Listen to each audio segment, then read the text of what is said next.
Bonjour, nous l'avons déjà évoqué ici, les femmes sont aujourd'hui majoritaires dans l'institution judiciaire et il n'est pas peu que l'on revient de loin. Gwenaëlle Joly-Coz, bonjour, vous êtes la présidente du TGI de Pontoise, mais vous êtes surtout membre de l'association Femmes de Justice, dont nous avons d'ailleurs reçu déjà la présidente ici. Et un jour, vous êtes intéressée, vous êtes posé la question, qui est la première femme à entrer dans la magistrature? Pourquoi cette question? Alors cette question, tout simplement d'abord parce qu'elle était inconnue. C'était le premier constat que nous pouvions faire. Lorsque nous cherchions à identifier cette première femme magistrate, eh bien, c'était un grand blanc. Contrairement aux avocats qui citent volontiers Jeanne Chauvin comme étant leur pionnière, nous, dans la magistrature, le corps n'avait pas transmis l'identité de cette première femme magistrate. Alors, et c'est donc ce qui m'a intéressée. Vous avez mené votre enquête et vous avez découvert, elle s'appelle comment? Elle s'appelle Charlotte Béquignon-Lagarde. Il a été assez difficile de retrouver sa trace.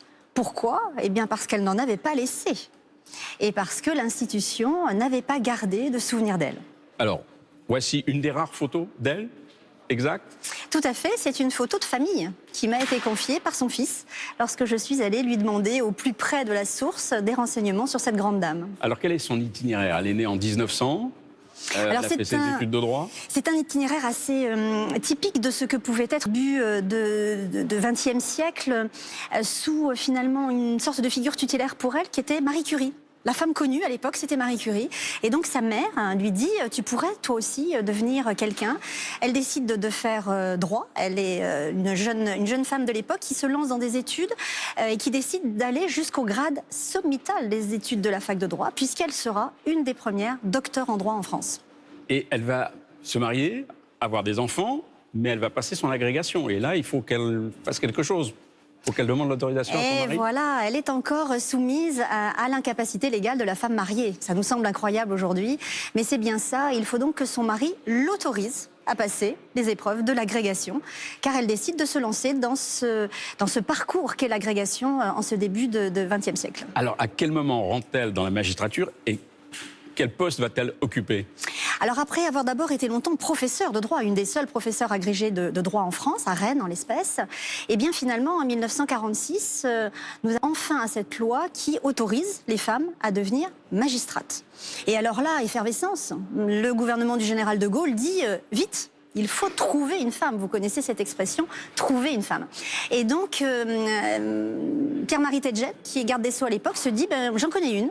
Extraordinaire, c'est Charlotte Béquignon-Lagarde. Et il lui propose donc d'intégrer la magistrature. Elle rentre à la Cour de cassation, elle va y rester combien de temps? Alors, 1946, c'est son entrée dans la magistrature, directement à la Cour de cassation, en effet. Elle y restera 19 ans.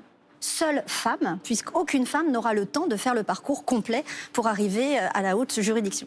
Alors, elle n'est pas totalement oubliée, parce que voici cette photo qui a été prise au nouveau tribunal de grande instance de Paris, et on voit que son nom est enfin associé à une salle d'audience. Alors, c'est un de mes grands plaisirs que de voir son nom restauré au cœur même de ce grand navire judiciaire qu'est le nouveau tribunal de Paris.